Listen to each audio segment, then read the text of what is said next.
कर्जतमधील अल्पवयीन मुलीची 3 वेळा विक्री करून लैंगिक आणि शारीरिक छळ प्रकरणी पीडित मुलीची तक्रार दाखल न करणाऱ्या कर्जत पोलिसांविरोधात शिवसेनेकडून पोलीस ठाण्यावर मोर्चा काढण्यात आला होता।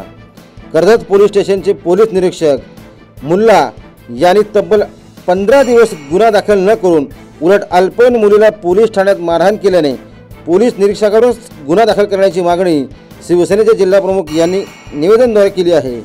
तर या प्रकरणाचा तपास अन्य सक्षम अधिकाऱ्यांकडे देण्याची मागणी मोर्चेकऱ्यांनी केली आहे। पत्रकार आणि आमच्या सगळ्यांच्या समोर आल्यानंतर कालपासून पीआय मुल्ला पोलीस निरीक्षक यांची धावपळ सुरू झाली की आरोपींना अरेस्ट केली पाहिजे। परंतु आमची मागणी हीच आहे की एखाद्या अल्पवयीन मुलीवर बलात्कार झाला असताना किंवा तिच्यावर अत्याचार झाला असता पोस्को ॲक्ट काय सांगतोय की पोस्को ॲक्ट प्रमाणे त्या कुठल्याही मुलीवर जर अत्याचार अल्पवयीन मुलीवर जर अत्याचार होत असेल तर त्या ठिकाणी माझ्यासारख्या लोकप्रतिनिधी असेल किंवा एखादा पोलीस अधिकारी असेल त्यांच्यासमोर हा विषय आल्यानंतर ताबडतोब त्या ठिकाणी गुन्हा दाखल करण्यासाठी त्या ठिकाणी त्या पोलीस निरीक्षकांनी किंवा त्या ठिकाणी असलेल्या त्या अधिकाऱ्यांनी किंवा लोकप्रतिनिधींनी जायचं असतं। परंतु पीआय मुल्ला किंवा पोलीस निरीक्षक यांच्यासमोर सांगून सुद्धा त्या मुलीच्या बाबतीत कुठल्याही प्रकारचा गुन्हा दाखल झालेला नव्हता।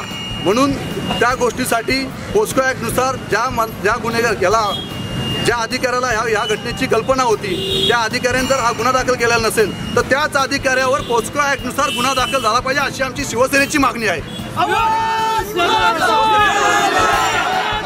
आम्ही शिवसेनेच्या वतीने DYSP यांच्याकडे आम्ही आमचं निवेदन दिलेलं आहे की पोलीस निरीक्षक आणि ज्या लहान मुलीवर ज्या अत्याचार करणाऱ्या या सर्व नराधमांना गुन्हा दाखल करून अरेस्ट करावी। पोलीस निरीक्षक पीआय मुल्ला यांच्यावर सुद्धा कडक कारवाई करून त्यांच्यावर सुद्धा गुन्हा दाखल करावा अशी आमची शिवसेनेची मागणी आहे।